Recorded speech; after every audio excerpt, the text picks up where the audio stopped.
So it's no secret, I am really loving Pokemon Horizons, and I think episode number 4 was absolutely killer. I absolutely loved episode 4, and one of the things I definitely want to make sure that I mentioned right off the bat is the OP is so cute and so good, and the ED is so cool.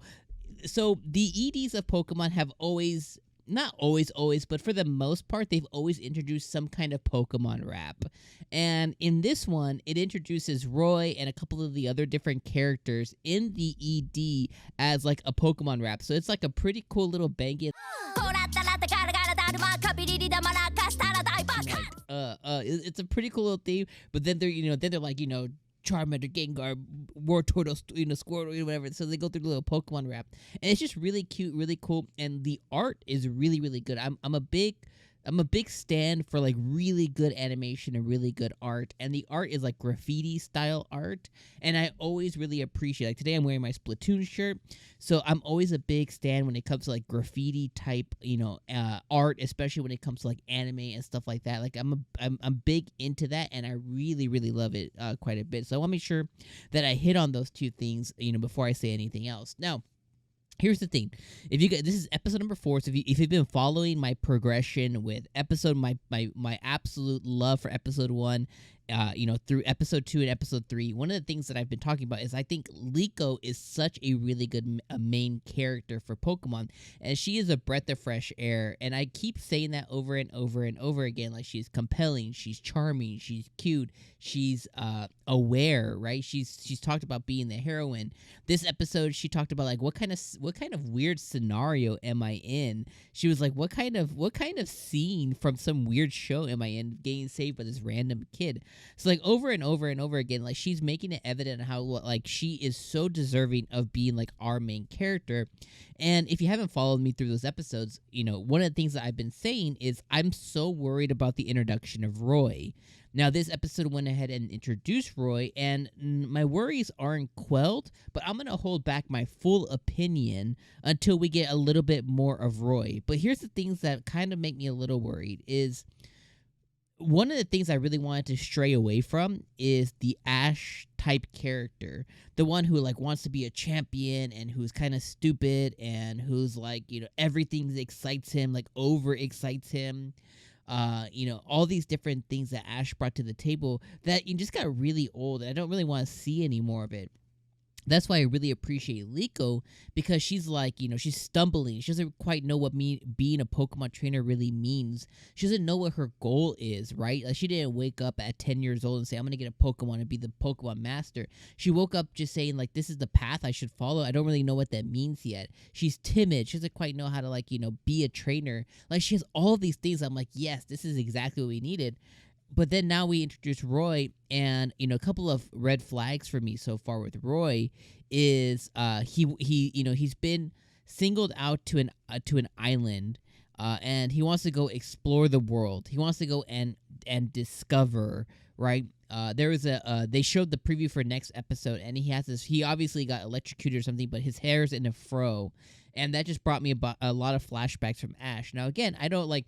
We lived through the Ash era, right? I've seen Ash's hair get put into a fro because Pikachu electrocuted him 1,317 times throughout the anime or whatever it is. Like, we've lived through that. So seeing that again, I'm like, Now, also, Roy he seems very excitable. He seems very over the top. And these are all these red flags. I'm like, oh man, like, I don't think we need that. I think Liko is like what we need, but at the end of the day, they're making it about Liko and they're gonna make it about Roy. So it's like I have to kind of deal with that. But it is a little bit worrying about his specific character. He just seems so like a 10-year-old kid that's excitable about everything. That he gets tickled by everything. It's like, oh man, Liko is like so much better, and it makes me a little bit worried. But regardless. Again, I'm going to hold my tongue and give a final opinion until we see more of Roy. This is only his first introduction episode. The things I did like about him was I liked that he immediately vibed with Fuecoco. I immediately like that Fuecoco is really timid when it comes to singing, and I like that Roy got him to sing in front of him. He kind of got that out of him. So obviously, Fuecoco's going to end up being Roy's partner Pokemon in the long term. We can already kind of see that writing on the wall. Excuse me. And the other thing I really like is I like that Roy from his grandpa inherited some kind of like ancient Pokeball. And that ancient Pokeball got Liko's pendant to react. And we know Liko's pendant has some kind of like power in it. And it has like that tortoise Pokemon inside of it or something like that. So we know that now his ancient Pokeball has something to do with her pendant. So interesting to see, kind of more of what comes of that. The rest of the episode though was really good. It was just really for Coco getting lost and Liko. This was what I would kind of like put in a category of a normal Pokemon episode. It was for Coco falling off the ship, getting lost, and Liko trying to track him down. The things that were really cute about the episodes for Coco singing. I really enjoyed seeing Liko get chased all over the forest by Pokemon who were pissed at her for eating their food, but it wasn't her. It was for Coco. I love seeing that. I like how Fuecoco, as he fell off the ship, left skid marks. I really enjoy how we found out that, we knew it already, but officially through the anime, through the episode, Liko now knows too. We officially found out that Freed is actually Professor Freed. So very interested to know on why he's no longer a professor, why he is the leader of the Volticurs. Definitely want to know more about his history and what happened. Why is he no longer a professor? Was he a professor in Paldea? Was he a professor in Johto, Kanto? What region was he originally a professor from?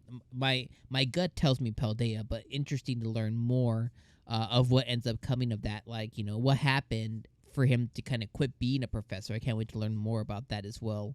And then, obviously, at the end of the episode, we found 𝐜𝐴mateo and his group talking again about how Liko's pendant was reacting.